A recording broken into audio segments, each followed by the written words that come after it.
نبی کریم صلی اللہ علیہ وسلم کی ساری تگو دو مسجد قباء میں نماز کے لیے، مسجد النبوی کی قیام نماز کے لیے آپ کے سامنے رکھ چکے واقعات۔ آج پہلا مشورہ کس بات کے اوپر ہو رہا ہے کہ نماز کی جو پکار ہے، نماز کے بلانے کے لیے کیا طریقہ اختیار کیا جائے۔ ابھی آپ کو پتہ ہے مکہ کے اندر اذان نہیں تھی، قباء کے اندر اذان نہیں تھی۔ یہ مسجد النبوی جب بن گئی تو صحابہ نے اور نبی کریم نے آپس میں مشاورت شروع کی کہ کیا کیا جائے، کس طرح لوگوں کو نماز کی طرف بلایا جائے۔ بعد نے مشورہ دیا کہ بیل بجائی جائے، جس طرح ٹل بجاتے ہیں گرجے کے اندر، بعد نے کہا ناقوس بجایا جائے، بعد نے کہا بغل بجائی جائے، بعد نے کہا پہاڑوں کے اوپر مشعلیں روشن کر دی جائیں، کسی پہاڑ کے اوپر آگ لگا دی جائے۔ نبی کریم صلی اللہ علیہ وسلم نے یہ بیل بجانے والے ٹل ناقوس کے سارے مشوروں کو اس لیے مسترد کیا کہ یہ یہودی اور عیسائیوں کا شعار تھا۔ جب آگ بنانے کا مشورہ آیا تو رسول اللہ صلی اللہ علیہ وسلم اور صحابہ نے کہا آگ تو وہی دیکھے گا جو اٹھا ہوا ہے، جو باہر نکلا ہوا ہے، تو کیا کیا جائے، کیا کیا جائے۔ پھر یہ فیصلہ ہوا کہ ہمیں ایک آدمی مقرر کرنا چاہیے جو لوگوں کو نماز کی طرف آواز دے کہ آ جاؤ نماز کی طرف آؤ، نماز کی طرف آؤ۔ یہ جب مشورہ آیا تو سارے صحابہ نے اور رسول اللہ صلی اللہ علیہ وسلم نے ایگری کر لیا کہ ٹھیک ہے، ایک بندہ کھڑا ہوا کرے گا اور جب نماز کا کوئی وقت ہو جائے کرے گا، پکار لگایا کرے گا، صدا لگایا کرے گا۔ اب یہ صدا لگانے کا جب سلسلہ شروع ہوا تو عبداللہ بن زید انصاری بھی ان صحابہ میں شامل تھے جن کو مقرر کیا گیا تھا کہ آپ نے بھی فلاں نماز کی صدا لگانی ہے۔ اگلے دن رسول اللہ صلی اللہ علیہ وسلم کی بارگاہ میں آئے، آ کے کہنے لگے اللہ کے رسول آج غنودگی میں تھا، ایک خواب آیا ہے۔ اللہ کے رسول نے کیا خواب آیا؟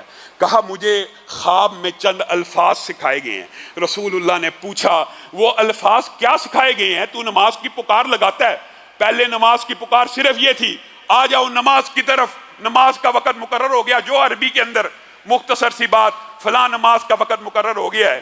چند دن اسی طرح معاملہ چلتا رہا۔ جب اگلے دن عبداللہ بن زید انصاری آئے رسول اللہ کے پاس، میں نے خواب دیکھا۔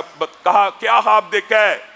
کہا میں نے خواب دیکھا ہے ایک ندا دینے والے نے ندا دی ہے کہ جب تو نمازیوں کو نماز کے لیے بلایا کر تو بجائے یہ کہنے کے کہا کر اللہ اکبر، اللہ اکبر، اللہ اکبر۔ پوری اذان عبداللہ بن زید انصاری کو خواب میں بتلائی گئی۔ رسول اللہ صلی اللہ علیہ وسلم ان کی خواب سن کے مسکرانا شروع ہو گئے۔ کہا یہ اللہ کی طرف سے تجھے سچی خواب دکھلائی گئی ہے۔ اور میرے بھائیوں رسول اللہ تو موجود تھے، وہی آ سکتی تھی، وہی رسول اللہ کو بھی آ سکتی تھی، لیکن یہ احادیث تقریری ہوتی ہیں۔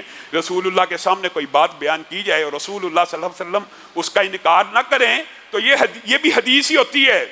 لیکن یہ سلسلہ جو خواب میں آیا ایک صحابی کو، یہ نبی کریم صلی اللہ علیہ وسلم نے امت کو یہ بشارت بھی دے دی کہ میرے بعد نبی کوئی نہیں آئے گا، جو بھی آئے گا وہ جھوٹا کذاب دجال تو ہو سکتا ہے، نبی نہیں ہو سکتا، لیکن اچھے خواب آئیں گے، بشارات والے خواب آئیں گے، اللہ کی طرف سے رحمتوں کا نزول ہوگا، نبوت کا ہر سلسلہ بند ہو جائے گا، لیکن خواب کا سلسلہ جاری رہے گا۔ نیک لوگوں کو، بد لوگوں کو بھی سچے خواب آ سکتے ہیں۔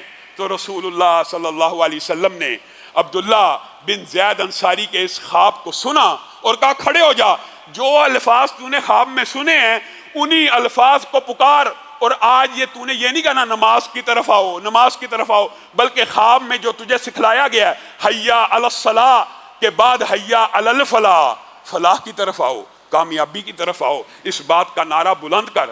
اب یہ عبداللہ بن زید انصاری اذان دینے لگے ہیں، یہ پہلی اذان ہے جو مسجد النبوی میں دی جا رہی ہے۔ حضرت عمر دوڑتے ہوئے آ رہے ہیں اور آ کے اللہ کے رسول کو کہہ رہے ہیں اللہ کے رسول ابھی سویا ہوا تھا، میں نے ایک عظیم خواب دیکھی ہے۔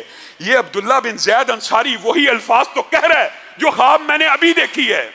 گویا حضرت عمر کو اور عبداللہ بن زید انصاری کو بیک وقت ایک ہی وقت میں خواب آیا کہ آج کے بعد نماز کی پکار یہ ہونی چاہیے۔ اور میرے بھائیوں میں اور آپ اس پکار سے غافل ہیں۔ اس پکار کا کیا مطلب ہے؟ اس پکار کا مطلب اقامت دین ہے۔ اس پکار کا مطلب یہ ہے اللہ اکبر، اللہ سب سے بڑا ہے، دنیا کی ہر ریاست سے بڑا، دنیا کے ہر نظام سے بڑا، دنیا کی ہر سیاست و قیادت سے بڑا، اللہ اکبر۔